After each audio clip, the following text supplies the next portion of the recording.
tubo coletor. O que chega aqui já é urina. Então vamos dar uma caminhada novamente.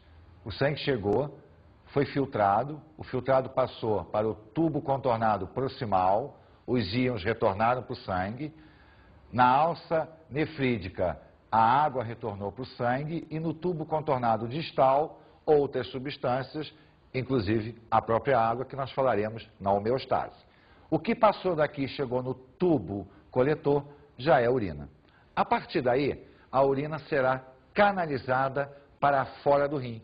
Mas antes, nós não podemos esquecer que toda essa região daqui está no córtex renal. O nosso córtex possui aproximadamente 1 milhão de unidades filtradoras dessas. Como nós temos 2 rins, nós temos em torno de 2 milhões de unidades filtradoras. Esses tubos coletores, então, vão migrar, vão ser direcionados para a área da região medular, que vai canalizar a urina para fora do rim. Vamos observar novamente no nosso modelo esse trajeto da urina? Bem, vamos acompanhar então o trajeto daqui.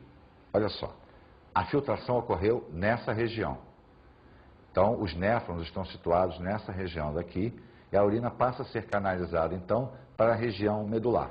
Os tubos coletores desembocam nas chamadas pirâmides renais. As pirâmides renais desembocam nos cálices renais e os cálices na região do bacinete. O bacinete, então, a urina será transportada pelo ureter até a bexiga. A urina não cai por gravidade, ela é transportada por movimento peristáltico. Então, ela vai ser empurrada do rim em direção à bexiga. Então, à medida que o rim vai filtrando, e isso acontece 24 horas por dia, o ureter vai transportando a urina até a bexiga. A bexiga é uma bolsa muscular, está situada na região anterior da nossa pelve, e ela vai recolhendo a urina. À medida que ela vai enchendo, quando ela atinge uma determinada volume, ela entra em contração peristáltica. É a nossa sensação da vontade de urinar. Acontece que a saída da bexiga para a uretra, ela possui um anel de musculatura estriada. E a musculatura estriada é aquela que obedece à nossa vontade. Com isso, nós podemos sentir a vontade de urinar, que é a contração da bexiga, mas conseguimos reter a urina, porque o anel só irá abrir por ordem do sistema nervoso central. Esse anel, então, vai controlar o esvaziamento da bexiga através da uretra. Lembre-se que a uretra simplesmente conduz a urina. A contração ocorre na bexiga. É diferente do peristaltismo do ureter. Bem, lembra que nós começamos a falar no equilíbrio do nosso corpo? Na realidade, além de toda essa estrutura para a eliminação da ureia, existe também o controle homeostático. O que é isso? É a manutenção do equilíbrio orgânico. O nosso organismo tem que estar estável, tanto quanto a quantidade de água, quanto a quantidade de íons. E essa função toda é executada no tubo contornado distal. É ele que vai ser o responsável pela manutenção do equilíbrio, eliminando aquilo que está em excesso ou retendo quando está em falta.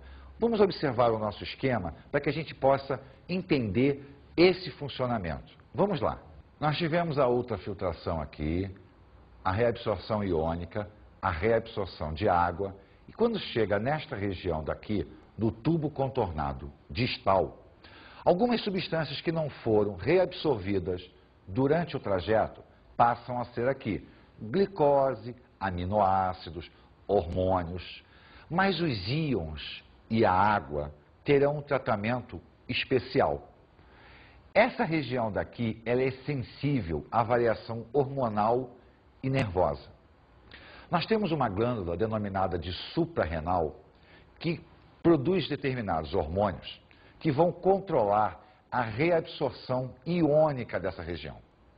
Por exemplo, se o nosso organismo está com falta de sódio, um hormônio denominado de aldosterona vai interagir nesta região, aumentando a permeabilidade da região para o sódio. Com isso, nós absorvemos mais sódio para a nossa corrente sanguínea. Um outro hormônio que trabalha nesta região daqui é produzido na hipófise, uma glândula situada no nosso encéfalo, numa regiãozinha chamada região da neurohipófise. Esse hormônio se denomina ADH, que é o hormônio antidiurético. Qual é a finalidade dele? É aumentar a permeabilidade desse tubo para a água. Nós não podemos esquecer que grande parte da água já foi reabsorvida na alça nefrídica, pela diferença osmótica que existia entre o filtrado e o sangue. Porém, nessa região daqui, a reabsorção de água será controlada por esse hormônio. Isso porque a região que produz esse hormônio, que é a região do hipotálamo, ela é responsável pelo controle térmico e hídrico do nosso corpo. E o controle térmico, ou seja, a manutenção da nossa temperatura interna, depende fundamentalmente da água. Quando o nosso organismo tem a temperatura dele elevada, ele coloca água, porque a água consegue retirar o calor. Quando o nosso organismo está com a temperatura mais baixa, o nosso corpo não coloca água. Então, ganhar ou perder água vai estar muito ligado a essa região. Por isso que quando nós precisamos guardar mais água, por exemplo, no verão, o nosso organismo elimina esse hormônio, que é o antidiurético, ou seja, contra o ato de urinar, aumentando a permeabilidade dessa região e reabsorvendo mais água para a corrente sanguínea. Neste caso, nós vamos urinar menos, quer dizer, o volume urinário é menor e a nossa urina será mais concentrada, porque ela terá menos água. Por outro lado, quando nós estamos com excesso de água ou a concentração do nosso sangue está tranquila, está baixa, esse hormônio não será lançado na corrente sanguínea, não com a intensidade que deveria. Por isso, a água não será tão absorvida nesse ponto. Ela vai passar, ela vai ser eliminada junto com a urina. Então, o nosso volume urinário tende a aumentar. Nós vamos urinar mais e, consequentemente, a nossa urina estará mais diluída. O álcool consegue interferir nesse hormônio. Então, essa região do nosso néfron, ela não está só ligada ao controle de eliminação de toxinas, no caso da ureia. Ela está muito mais ligada, ela é muito mais importante para a manutenção do equilíbrio hídrico, no caso da água, e iônico, no caso dos rins. Inclusive, quando ocorre uma falha de reabsorção iônica aqui, ou seja, a gente absorve sódio demais, porque temos excesso de sódio, quando a gente come muito sal, o que vai acontecer? A gente vai aumentar a concentração sanguínea. O nosso sangue vai ficar mais concentrado, porque ele vai puxar mais sódio para ele. Ao puxar mais sódio e, consequentemente, subir com a concentração sanguínea, vai forçar a maior reabsorção de água. Então, o volume sanguíneo aumenta. Não porque deveria, mas porque nós estamos puxando mais água devido ao aumento da concentração. Com isso, a força hidrostática dentro da parede do vaso aumenta. Daí a elevação da pressão sanguínea. Por isso o sal aumenta a pressão sanguínea, porque aumenta a concentração do sangue e nós temos que puxar mais água. Por que o médico receita um diurético? O diurético vai atuar nesta região daqui. Quando a água sair do sangue, caminhar, ela não retorna para a corrente sanguínea. Nós vamos urinar mais. Mas essa perda de água é justamente para quê? Diminuir o volume dentro do sangue e, com isso, diminuir a pressão. Então, repara que essa estruturazinha, onde nós possuímos em torno de 2 milhões, ela está muito ligada também à manutenção do equilíbrio orgânico. Isso se chama homeostase.